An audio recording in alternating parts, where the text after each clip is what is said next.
Self-esteem means that a child or a person has a feeling of self-worth, has a feeling of self-satisfaction, feels competent inside, feels like a whole person. Where's the number one?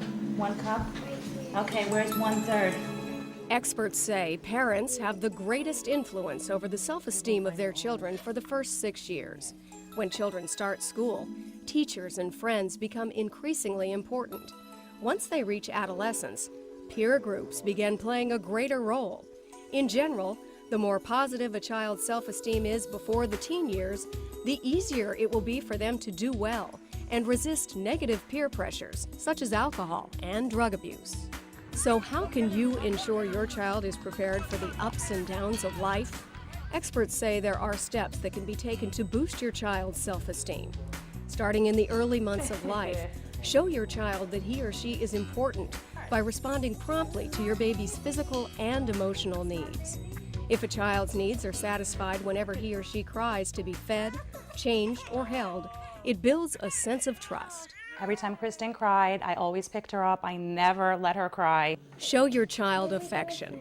Even as they grow older, when kisses and hugs become embarrassing, it's still necessary to show your child he or she is important to you. You can show affection through more acceptable caring touches, like a pat on the back or a high five. Pretty good. You did a great job. Give encouragement and praise. As your child tackles new tasks, notice and applaud. Find some way to praise your child every day.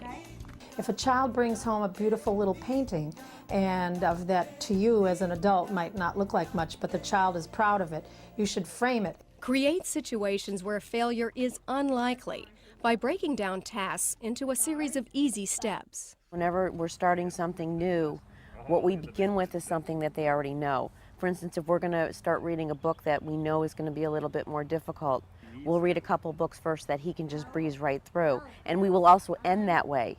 So even though the tough stuff got in the middle and he got tripped up on it, we end with something that he can do very well. Get rid of put-downs, criticism, and labeling from your parenting vocabulary. Verbal put-downs and name-calling can damage self-esteem.